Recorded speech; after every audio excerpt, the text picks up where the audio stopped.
militia and we're white supremacists, just like he gets accused of, and it's just patently false. So what we do is we bring awareness, very similar to what Joey's organization does. We bring awareness to the issues. We try to restore conservative values, specifically for the Constitution. Not just the U.S. Constitution, but because we are Washington 3%, we bring awareness to the Washington Constitution. So, who's paying attention to the House bills and Senate bills right now that are coming for your guns? We've got quite a few people paying attention. Last year, before 1639 started, there was Senate Bill 6620. It was essentially I-1639, but it was written as a Senate bill. That was the first time our organization decided we need to jump into politics right now. And we started with the phone banking. We started calling politicians. We started showing up in Olympia and going and speaking to our representatives, to our senators. And we were actually able to keep that off the floor. They didn't even go to vote with 6620. That was a huge win for us, but something changed in this last election. We no longer have a near 50-50. We're now, 6 votes away from a supermajority for the Democrats in the state? It's pretty ugly at this point. So, after 6620 didn't pass, I-1639 shows up. 3 billionaires funded. Who saw the petitions outside the grocery stores or on the ferry? All right? Did it say anything about Second Amendment? Did it say anything about restricting gun rights on I-1639? It didn't. Out where I live in Pierce County, it was $30 car tabs, no grocery tax. You go, tell me more about this. And they would tell you all about the no grocery tax and then hand you 1639 and have you sign it. And because they had the print on the back that had the full 1639, that was found legal because you should have checked. And this is where it starts to get dirty with our Attorney General and Supreme Court. You remember back in, it was the day before our first rally together. August 17th, the day before our first rally in Seattle. They took I-1639 off the ballot as not valid. And what happened? We're right back on. Bob Ferguson said, no, it's good. Threw it right back on the ballot. So dirty. So dirty. So now here we are with I-1639. And what do we do about I-1639 now? All right, we've got 25 plus bills between the House and the Senate. 25. Who here has been told by somebody who's anti-gun, nobody's trying to take away your guns?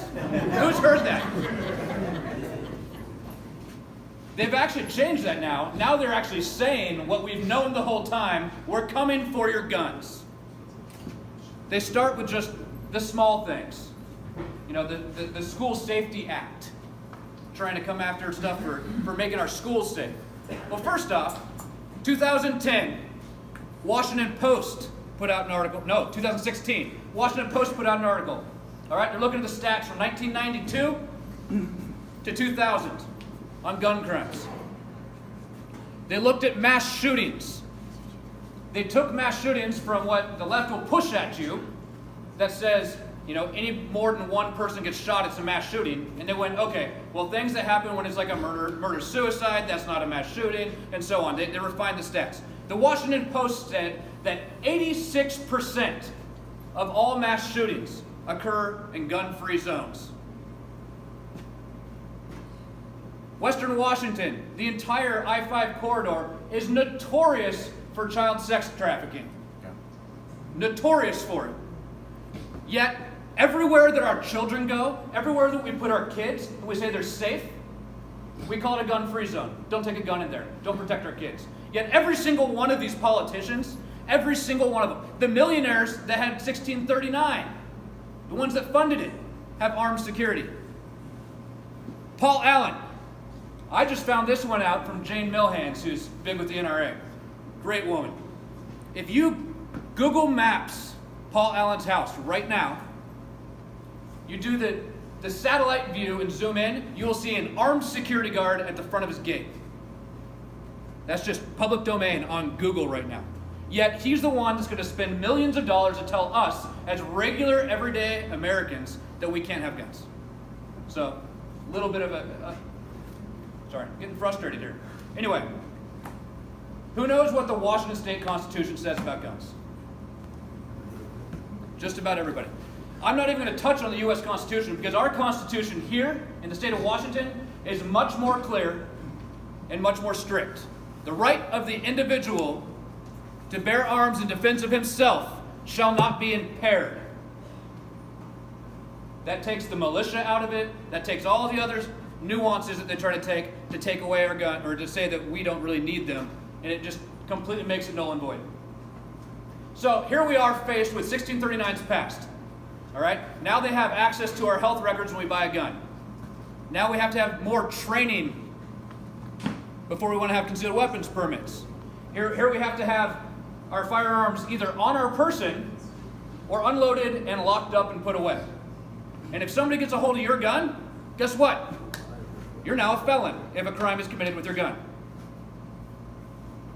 They've taken gun ownership now with these new taxes, with these new restrictions, with these new barriers, and they're actually taking firearms and turning it into a class issue. People who are more disenfranchised.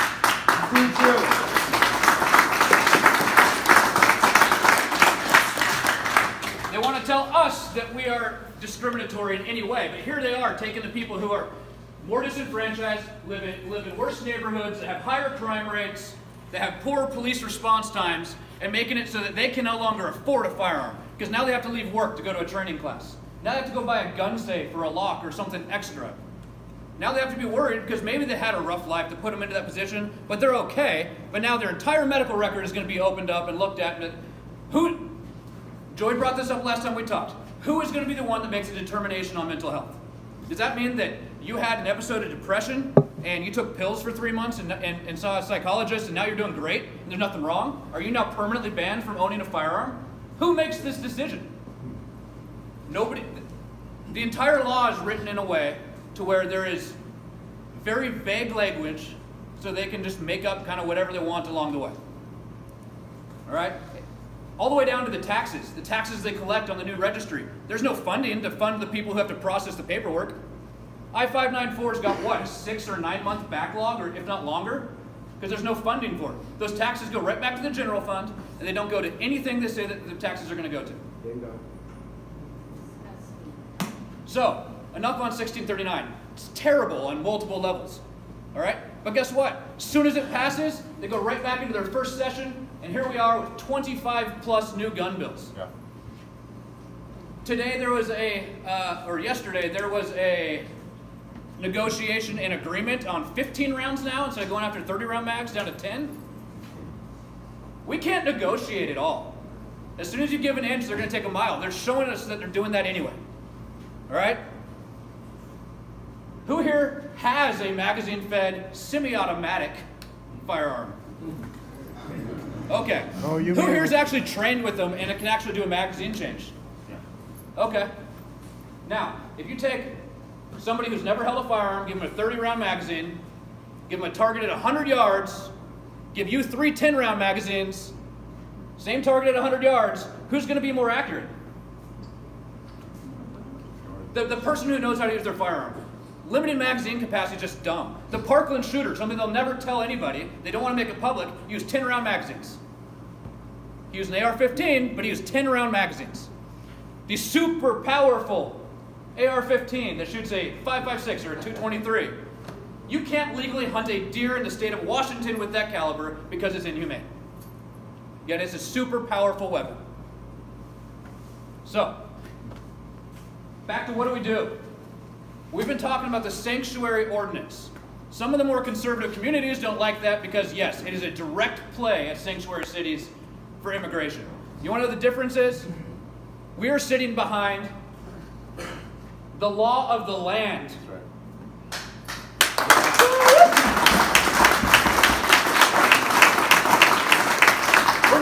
We're not sitting behind emotion and saying, oh, we just feel bad for them, so we're going to break the laws. We're saying, no, we have a law. We have the supreme law of the land, and we want it to be upheld and no longer infringed. Who gave you your Second Amendment right? God. You were born with it. Were you born with it because you were born in the U.S.? No. You were born with it. Now, we in the U.S. as citizens have this document that says that the government will not infringe upon that, will not impair that. That's what we have. So, yes, we have the sanctuary county ordinances that we're pushing through. 2 counties have signed off. We've got probably 4 or 5 more that are right about ready to go. They'll do it. Most of them will do it. We even have 3 confirmed commissioners in Pierce County out of 7. We have 1 going into an election cycle, and he's in a 50-50 Democrat-Republican split county, or district. So this could actually get very interesting in Pierce County. Out in Spokane, last week I spoke with Sheriff Ozzie. Most people know Sheriff Oz. He actually gave us, as Washington 3%, he gave us a 1-hour meeting with 4 of our leaders. And we put him through the ringer. And what it came out at the other end was he is strict on the defense of the Constitution. In fact, his 1911 had Milan LeVay on the handle. He made an agreement to fully and publicly endorse our ordinance, but he had one change he wanted made. Instead of the Second Amendment sanctuary ordinance, it is the Second Amendment preservation ordinance. He didn't want to sound like a leftist. So, almost every single commissioner's meeting is on Tuesday. Almost everywhere. So we found a couple that are Monday. Almost all of them are on Tuesday. We can't do this, just me, Joey and I, and a handful of other guys. We need help. Because we can't make it across all of the counties in the state on just Tuesdays. Because it takes multiple meetings to get these things to pass. Plus, if I go show up in King County, I'm not a local, it's not going to work well. If I go show up, out in Eastern Washington and try to present something myself to one of the commissioners, it's not going to go over near as well as if it's one of you, one of the constituents. All right? So Joey and I are trying to recruit lots of help for this because it's actually going to work. We're making headway. We have attorneys who have reviewed our documents. This is going to work.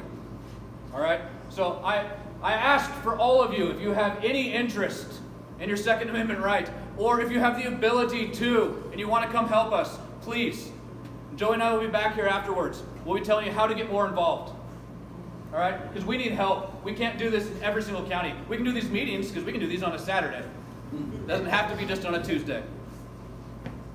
So, with that said, I want to introduce one of the people here who is directly going to be affected by I-1639. All right?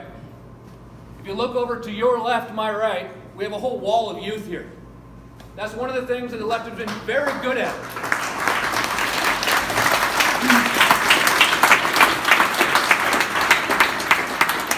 The left has been fantastic at brainwashing our youth, making them feel like, or teaching them whatever they want. I saw my daughter's history book said the Second Amendment, and the definition was the right to keep and bear arms by the militia. That was her history book that she was being taught in school in Eatonville, which is conservative. So we need to educate our own youth. That's a huge problem. Anyway, we have a member here, the youngest member of Washington 3%,